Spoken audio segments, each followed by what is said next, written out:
Vamos a continuar entonces con el tema de la farmacología del sistema nervioso simpático. Anterior clase les he hecho un refrescamiento, si quieren, sobre el neurotransmisor, desde que se toman los precursores hasta la generación del neurotransmisor. ¿Y cuál es el camino que este sigue después de que es liberado en la sinapsis?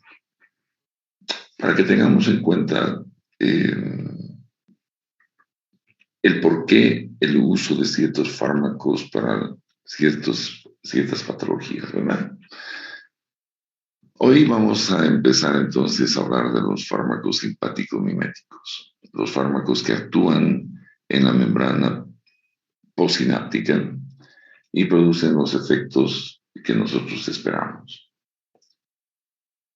Llamamos agonista a toda sustancia que es capaz de generar fenómenos post-receptor, ¿verdad? Que tiene actividad intrínseca mayor a cero. Esto significa que va a desconfigurar químicamente al receptor y estos movimientos moleculares hacen que el receptor active procesos hasta producir un efecto fisiológico o farmacológico. Hay varias formas de clasificar los fármacos que son activos en el sistema nervioso simpático.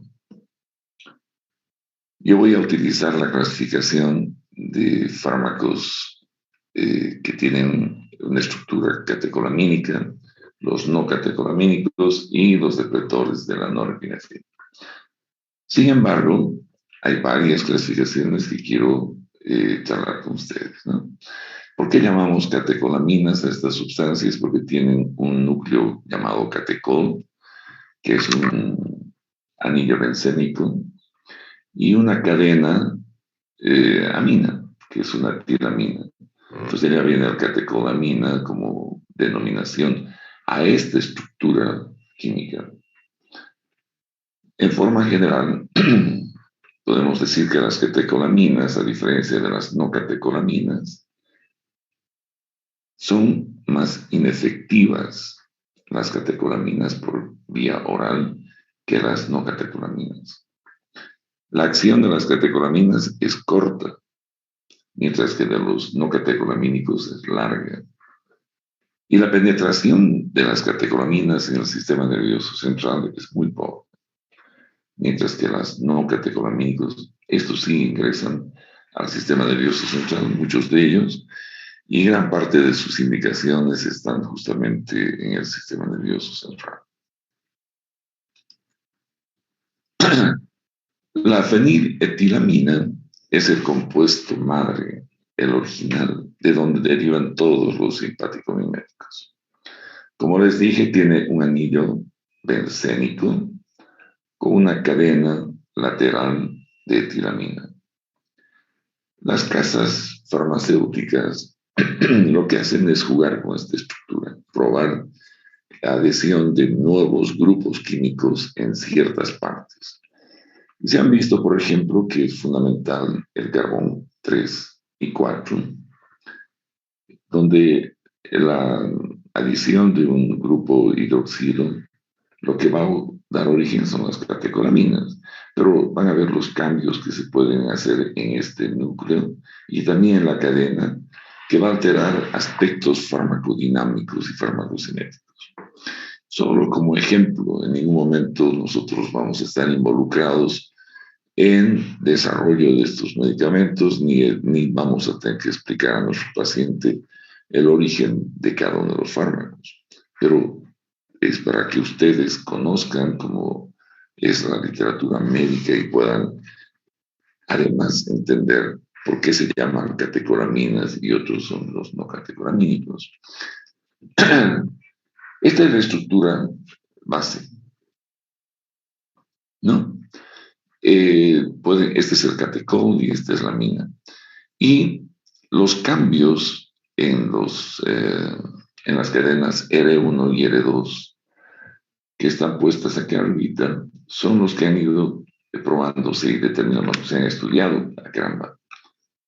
Se han estudiado la composición de estas cadenas en las catecolaminas naturales, pero para la producción y alteración de las catecolaminas no endógenas, se han ido alterando ciertas partes de estas ramas de la parte amina y se han ido probando grupos metil, metileno y se han alterado las funciones, o sea, volverlas resistentes a la MAO, otros le dan más efectos sobre algún tipo de receptor, ya sea alfa o beta.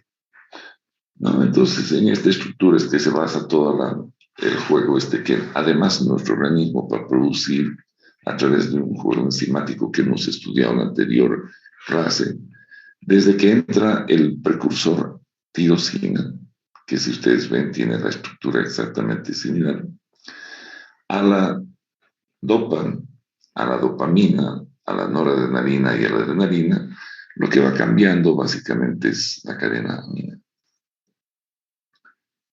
¿No? Todas ellas, por eso se llaman catecolaminas y son la mayor parte, bueno, todas estas endógenas. En el libro de Katsun, ustedes van a ver una clasificación de este tipo. Fármacos de acción directa y de acción indirecta. Los de acción directa los clasifican de acuerdo a los receptores en agonistas alfa o beta. Dentro de cada uno de estos receptores, pues a cada receptor especie o subtipo de receptor. Las no selectivas son las que actúan sobre todos. Entonces podemos tener como ejemplo la norepinefrina, la adrenalina, etc. El prototipo es la norepinefrina. Alfa 1, tenemos la fenilefrina, alfa 2, la clonidina. En beta no selectivos, isoproterenol, significa que afecta tanto beta 1 como beta 2. Beta 1, la dobutalina, y en beta 2, el salbutamol. Y dentro de los de acción directa son los liberadores, los que liberan norepinefrina, como las anfetaminas, y los inhibidores de la recaptación, como la cocaína, como prototipos, no como únicos fármacos, ¿no? Hay otra forma de ver este tema de la clasificación. En algunos libros ustedes van a ver este tipo de clasificaciones que también es interesante. Ellos clasifican, en este texto se clasifica, por ejemplo, los simpático-miméticos de acuerdo a su efecto farmacológico más relevante. Agentes presores, por ejemplo, son los que levantan la presión arterial.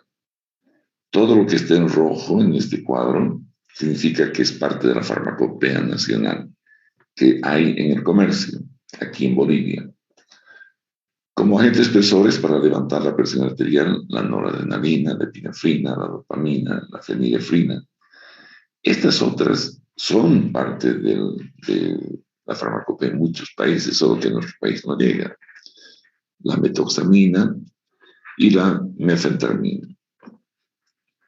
Como broncodilatadores, el isoproterenol, que antes había, ahora no hay. El salbutamol, que en nuestro país se llama salbutamol, en Norteamérica se llama albuterol. Es el mismo compuesto. Solo que antes de que llegue el producto americano a Bolivia, llegó el salbutamol y nos hemos quedado con salbutamol. El albuterol es el mismo compuesto hecho en Estados Unidos. La terbutalina, el salmeterol y el formoterol son parte de este grupo de broncodilatadores. El bambuterol, que en otras partes no hay en nuestro medio. Estimulantes del sistema nervioso central. Antes habían anfetaminas, pero había abuso de parte de los usuarios de un uso indiscriminado de esto. Ya no se encuentra más que la lisdexanfetamina, que se utiliza para ciertos trastornos alimenticios y también en casos de requerirse una estimulación del sistema nervioso central no muy potente, como lo hacen los pacientes que tienen déficit de atención con hiperquinesia. La metanfetamina, que tampoco no hay en nuestro medio, y el metilfenidato. Este sí hay, y estos dos son los que normalmente se están prescribiendo para tratar a esos pacientes que les he mencionado. Los relajantes uterinos, la ritordina, que no hay, la isoxsuprina, que tampoco tenemos, el salbutamol y la terbutalina, que sí, y se los puede usar en amenazas de parto prematuro. Luego tenemos los estimulantes cardíacos, fármacos que se usan cuando el paciente requiere estimulación, ya sea por paro o insuficiencia cardíaca aguda. Entonces, la adrenalina y la dobutamina son parte de esto. El isoproterenol no hay. Los descongestionantes nasales, pues en Bolivia hay todos. Los productos antigripales, que ya pronto vamos a comenzar a consumir todos, vienen con estos fármacos descongestionantes nasales, que son estimulantes alfa-1, que evitan la congestión nasal y también se usa para las congestiones conjuntivales. Y los anorexígenos, que en nuestro medio ingresan, parece, de forma de contrabando de algún país vecino, como Perú, y algunos colegas utilizan para tratar pacientes con sobrepeso, como la anfetamina, la fenfluramina y la sibutramina. Bien, esta clasificación es la que más o menos voy a utilizar, donde distribuyo las catecolaminas en endógenas y exógenas, las no catecolaminas, y luego los de acción indirecta y de acción mixta. ¿Ya?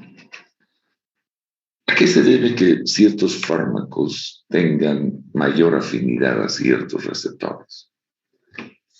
Esto es un tema primero, de densidad de receptores. La desensibilización que pueden tener los receptores y la estructura química. Y hemos visto que la estructura química de los medicamentos les puede dar cierta afinidad a ciertos grupos de receptores.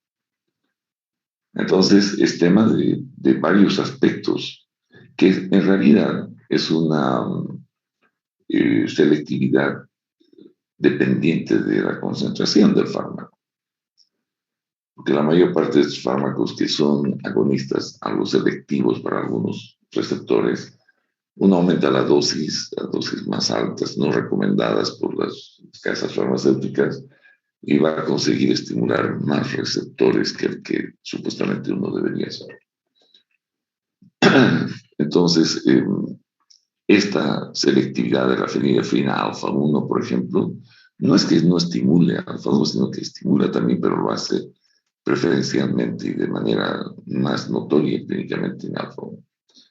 Así como la clonidina en alfa-2, la dobutamina en B1, salbutamol, salbuterol y terbutalina en beta-2, más que en beta-1, no significa que no hay efecto, sino que es mucho más predominante el efecto en estos receptores. Y en términos de las catecolaminas, la epinefrina actúa de igual forma en los 4 receptores más importantes, mientras que la norepinefrina lo hace más en alfa y en beta-1, casi nada en beta-2, al igual que la dobutamina, que más es un estimulante de sus propios receptores dopaminérgicos, sobre beta-1 más que y nada en beta-2, y en alfa-1 y no en alfa-2. En este gráfico ustedes pueden observar que los agonistas selectivos generalmente están asociados a un solo receptor y los no selectivos son no selectivos para el grupo de receptores donde trabajan o para todos los como estos que son la epinefrina, la norepinefrina y dopamina, casi afectan a los 4 receptores. Y hay otros agonistas que solo trabajan con el receptor alfa 1 y alfa 2, como la oximetazolina, o beta 1 y beta 2, como le dice el propranolol. Y aquí abajo tienen pues los de acción indirecta, los liberadores, están la anfetamina, los inhibidores de la MAO, la cegilina, inhibidores de la catecol o metiltransferasa, como la entacapona, y los inhibidores de la captación, como la cocaína. Bien, entonces, dentro de este grupo de los que actúan de manera directa, estos son fármacos agonistas. Pueden haber estos que no son selectivos o también se llaman duales, que trabajan sobre alfa y beta. La adrenalina tiene preferencia de estimulación en los receptores beta. O sea que es más, sus efectos son más notorios a nivel cardíaco, con una mayor fuerza contráctil. Entonces, normalmente se la usa la adrenalina en el paro cardíaco, en el shock anafiláctico, y la vía pues, de administración del fármaco cambia, ¿verdad? En shock anafiláctico se usa por vía subcutánea y en el paro cardíaco vía intracardíaca. La noradrenalina tiene una preferencia para receptores alfa. Es un fármaco presor por excelencia. La dopamina, su preferencia varía de acuerdo a la dosis. A menos dosis, actúa sobre sus propios receptores. Se incrementa la dosis, aumenta su efecto en beta 1, y a mayor dosis sobre alfa 1. Y dependiendo de qué tipo de pacientes quiere tratar, pues hay una escala de dosificación que luego les voy a mostrar.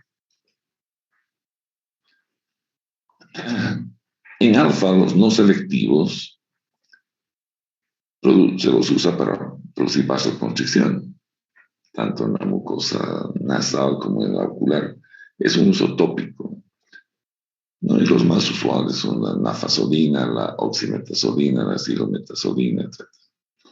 Los selectivos alfa 1, por ejemplo, son midiáticos. Se lo usa por vía tópica, como la fenilefrina, el metarraminol y la metoxamina. Aquí ahí tenemos la fenilefrina, la pseudoefedrina y demás que después vamos a ver. Alfa 2 estimulan los autorreceptores, disminuyendo, es decir, producen una retroalimentación negativa, disminuyen la liberación de norepinefrina. Entonces son antiadrenérgicos, ¿verdad? La clonidina, la metildopa, la guanafacina, el guanabens, que vamos a ir estudiándolos durante este mes, ya sea como fármacos dentro del sistema nervioso autónomo o en la hipertensión arterial, que también voy a hablar con ustedes.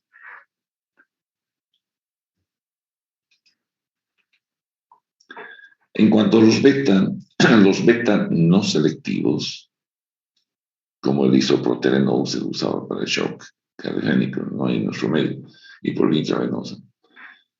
Los selectivos beta 1 siguen la dobutamina en la insuficiencia cardíaca aguda, en el shock cardiogénico, por vía intravenosa. Esto van a hablar con otro docente cuando hablen de insuficiencia cardíaca, en la que les van a explicar cómo se usa y en qué situaciones. El beta 2, sobre todo, broncodilatador y relajantes uterinos. Mañana vamos a hablar de estos de acción corta, larga, etc. Esto es de acuerdo a cuánto tiempo dura su efecto. Generalmente los de acción corta se los prefiere como broncodilatadores, ¿no? En crisis asmáticas. Y los de acción larga para prevención de pacientes asmáticos, para que no hagan crisis agudas y el efecto sea prolongado durante toda la noche y no tengan que despertar con un espasmo bronquial. Y los relajantes uterinos, como la ritordina y la isosuprina. Los indirectos Están los que aumentan la liberación o inhiben la recaptación, como la tiramina, los antidepresivos tricíclicos, y los mixtos, donde está la efedrina, pseudoefedrina, anfetamina, cocaína. ¿Ya? Estos fármacos por excelencia son fármacos vasoactivos. Están relacionados con cambios normalmente en la presión arterial y en la frecuencia del pulso. Y como ustedes han aprendido en fisiología, cualquier fármaco que sea vasoactivo, ya sea produce vasodilatación o vasoconstricción, va a generar fenómenos de adaptación en base a los vasoreceptores. Estos vasoreceptores ubicados en la bifurcación de la carótida o también los hay en el arco aórtico, etc. Estos lo que ocasionan es un estímulo dependiendo de cómo está la presión arterial diastólica. La presión arterial diastólica es la determinante de que se inicie este fenómeno homeostático de vasoreceptores. Y ningún agente directo va a sobrepasar la respuesta que los vasoreceptores desencadenan. O sea, si hay un fenómeno hipotensor, muy difícilmente vamos a sobrepasarlo con ningún agente directo. Si el efecto es hipertensor, el que ha producido los vasoreceptores, tampoco vamos a poder cambiar esto. A eso me refiero. ¿No? Depende entonces de la presión diastólica y de cuánto cambio vaya a producir en la presión diastólica para que ocasione este estímulo desde el centro cardiorregulador o vasomotor que está en la médula. Bien. Los agonistas de acción directa, selectivos, en alfa-1 hemos hablado de estos vasoconstrictores, ¿no? Oximetazolina, la fenilefrina, etcétera, que se usan para el ojo rojo, para la congestión nasal de los estados gripales, incluso para las alergias, las rinitis estacionales. Alfa-2, la clonidina, que es un fármaco que se ha utilizado mucho tiempo para el tratamiento de la hipertensión arterial, y se lo sigue usando en algunos países para algunas indicaciones específicas. En nuestro medio no hay clonidina. Selectivos a beta-1, la dobutamina, que se usa para aumentar la fuerza contráctil de pacientes con insuficiencia cardíaca aguda y con disminución del flujo renal. Beta-2, los de acción corta y los de acción larga para pacientes asmáticos. Y el mirabegrón, que es un agente específico para estimular el receptor beta-3, se usa en mujeres que tienen vejigas hiperactivas, personas que necesitan ir a miccionar muy rápidamente. Es decir, se llena un poco la vejiga y produce estímulos de urgencia miccional, ¿no? Entonces, para estas personas el mirabegrón no hay en nuestro medio, pero está indicado. Los receptores alfa-1 están asociados, hemos mencionado la anterior clase, a la proteína GQ, fosfolipasa C y todo lo que viene de la cadena abajo. Producen vasoconstricción, que es lo que hemos hablado, que se utiliza mucho para descongestión, para aumentar la presión arterial en ciertos casos, la midriasis, que puede ser un motivo para estudios oftalmológicos o necesidad para hacer un fondo de ojo y demás. Producen contracción y retención urinaria y disminuyen la producción de renina, aumentando la glucosa por una glucogenólisis a nivel hepático. Hemos mencionado que el receptor alfa-2 es un autorreceptor regulador que hace una retroalimentación negativa, actúa en un receptor en la membrana sináptica e inhibe, disminuye el AMP cíclico y el calcio, impidiendo la liberación de más norepinefrina. A nivel pancreático, alfa-2 disminuye la insulina. La epinefrina la norepinefrina y la dopamina son no selectivos.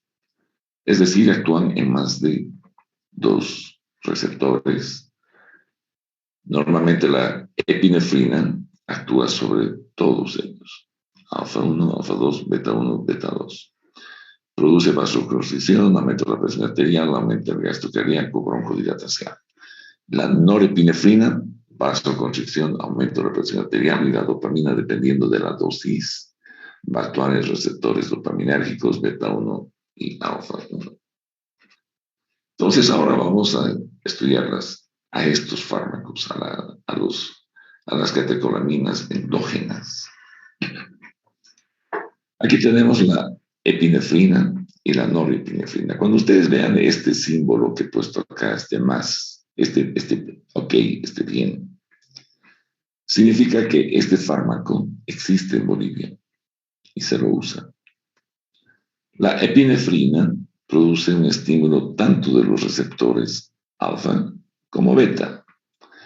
En alfa produce vasoconstricción. En beta estimula el beta-1 a nivel cardíaco y el beta-2 que produce vasodilatación en el músculo estriado, en los vasos del músculo estriado, y produce vasodilatación, pues. Con la vasoconstricción generalmente son los encargados de mantener un calibre en los vasos sanguíneos adecuado para el paciente. Alfa-1 y beta-2 son los que regulan en realidad el diámetro de los vasos sanguíneos. Y aquí habría una neutralización del efecto quedando solo beta-1. Por eso es que se dice que epinefrina es más un potente estimulador cardíaco que de los vasos sanguíneos. Porque alfa y beta-2 se contraponen en sus efectos, no produciendo mucha alteración más que beta-1, que a nivel cardíaco se volvería un potente estimulante. A diferencia de la norepinefrina, que solo actúa sobre alfa y beta-1. Entonces, el predominio de una vasoconstricción va a ser notoria, pues este fármaco es un vasoconstrictor muy potente. Entonces, vamos con la adrenalina. La adrenalina es ideal como es un estimulante cardíaco potente. Este es un fármaco de elección para el paro cardíaco. Un fármaco de elección para el shock anafiláctico. Las vías de administración de la adrenalina, pues, se puede usar intramuscular con múltiples dosis, y cuando no hay respuestas recién vamos a la vía intravenosa. También es un fármaco de elección cuando el paciente tiene asma inestable, es decir, que no estabiliza su flujo expiratorio. Hay muchas variaciones, espasmo, relajación. Entonces, el uso de la epinefrina, pues en su receptor beta-2 puede producir un efecto más permanente de broncodilatación. También se lo usa como vasoconstrictor local para disminuir sangrados. Se lo usa junto con anestésicos locales, esto deben estar estudiando en técnica quirúrgica. ¿Para qué? Para aumentar la duración del anestésico y disminuir la toxicidad. Y su efecto en el ojo también puede servir para tratar cierto tipo de glaucomas. Mientras que la norepinefrina como vasoconstrictor potente se lo usan en estados de shock. Este es el fármaco de elección para usar en el shock, ¿no? En el que hay vasodilatación, por ejemplo, en la sepsis, en el shock cardiogénico. Sin embargo, el uso de la norepinefrina está muy restringido porque tiene alta toxicidad. Si se da intramuscular, necrosis, ¿no? Necrosis en el músculo, está absolutamente contraindicado esto. La adrenalina sí se puede utilizar por vía intramuscular, pero esta no. Entonces, dentro de los no selectivos, que son fármacos vasoactivos, tan las catecolaminas como la adrenalina. Este fármaco normalmente se lo puede administrar por vía subcutánea, intramuscular o por inhalación. Y sus tiempos de duración, pues esto va a depender de la vía. Vean, por vía subcutánea tiene hasta 3 horas, por vía intramuscular 4, y por vía tópica depende, si es por inhalación, es más rápido su efecto, es decir, de más corta duración.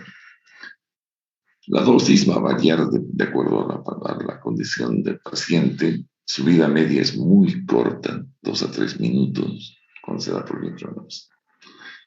Se distribuye, entra muy poco por la barrera hematoencefálica, sí entra a la placenta y sí a la leche materna.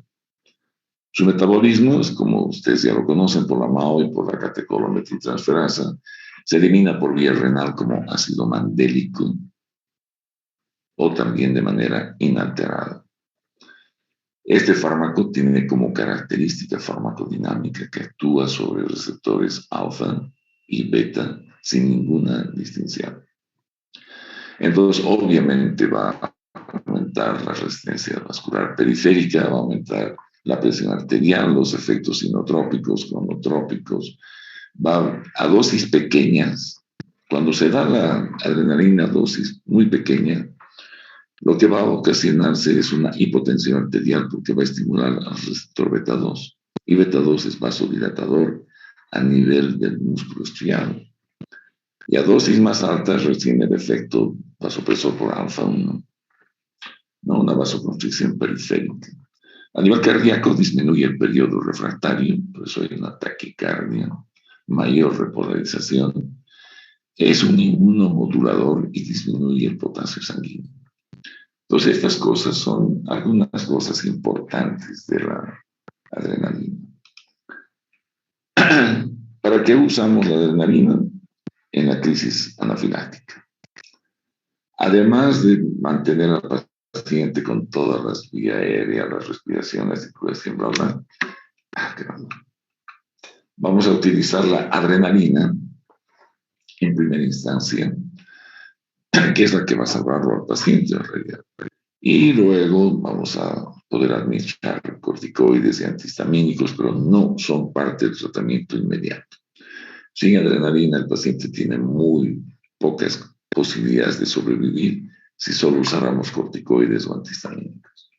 En el paro cardíaco, además de hacer todas las maniobras de resucitación, se puede, si es que se cuenta con un desfibrilador, utilizarlo o usar adrenalina más un antiarrítmico. Generalmente los antiarrítmicos, estos ventriculares, como la miodarona o la lidocaína, son los indicados para evitar nuevamente la recurrencia de alguna arritmia que ha producido el paro, como una fibrilación ventricular, etc. Y mantener al paciente hasta llegar a un hospital o en el hospital hasta que entre una terapia intensiva, monitoreado y con fármacos antiarrítmicos y demás.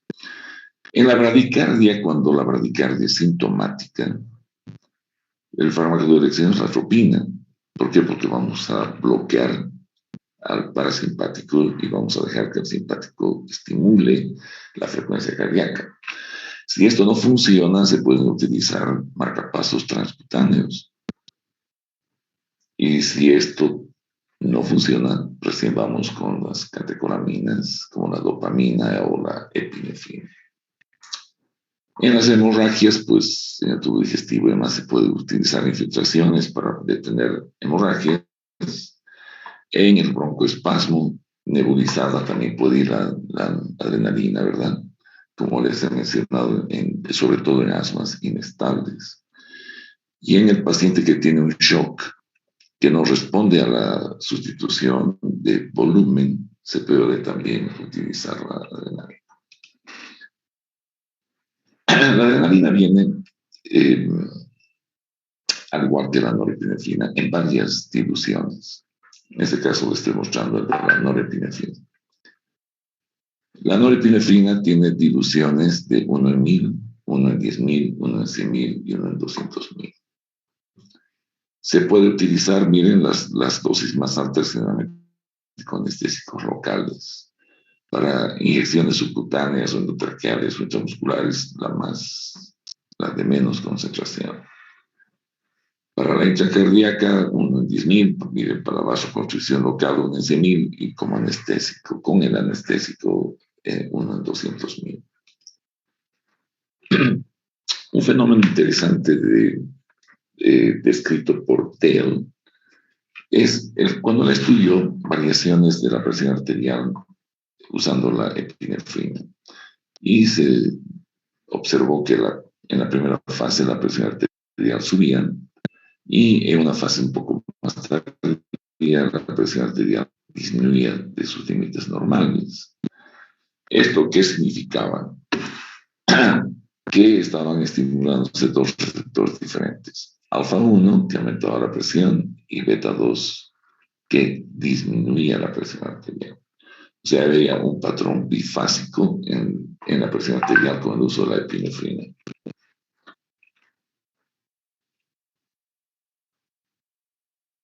Cuando se da a un individuo epinefrina y se esperaba eso, pero se combinaba con un bloqueador alfa, ya no había el efecto presor y solo quedaba el efecto vasodilatador y caída de la presión arterial. A esto se llamó la reversión vasomotora de Dale, o la reversión vasomotora de la epinefrina o adrenalina, en la que ya no hay aumento de la presión arterial, sino más bien una caída de la presión arterial con el uso de este fármaco. Esto habrá que tomar en cuenta cuando algún paciente está tomando un bloqueador alfa y requieres usar la epinefrina, no vas a poder subir la presión arterial con nada. Esto es así descrito por Dale: una subida de la presión arterial, alfa, beta 2, y cuando se usa un alfa bloqueador, no hay la subida de la presión arterial, sino una caída. La dopamina, que es otra de las catecolaminas, hemos dicho que dependiendo de la dosis, va a ser más activa en ciertos tipos de receptores, y sus usos obviamente van a ser diferentes. De 0 a 2 microgramos kilopeso minuto, receptor D1, que va a ocasionar una vasodilatación en las arterias renales, va a aumentar la diuresis, la vamos a usar en casos de oliguria, ¿verdad? De 2 a 10 microgramos kilopeso en el receptor beta 1, que va a pasar, va a aumentar la fuerza de contracción miocárdica, paciente con insuficiencia cardíaca y oliguria. El fármaco de elección es la dopamina en dosis que van en ese rango. Mientras que si damos más de 10 microgramos, se va a estimular el receptor alfa 1. Vasoconstricción. ¿Cuándo vamos a buscar esta dosis? Cuando el paciente esté en shock. Es el fármaco de elección para tratar shocks de tipo cardiogénico. Y la ruta de administración de la dopamina siempre es por infusión intravenosa continua, ¿no? Y uno de los efectos colaterales más importantes es la arritmia. Y con este slide voy a terminar la clase de hoy. Estas dos sustancias de las catecolaminas endógenas, como la noradrenalina y la dopamina, no tienen efectos sobre beta 2. No se olviden esto porque es importante. Van sobre alfa 1, como alfa 2 y beta 1. Normalmente se los administra por vía intravenosa. La dosis varía en ambas. El tiempo de acción también. La vida media es mucho más efímera de la noradrenalina, que dura 20 segundos, y la dopamina 2 minutos.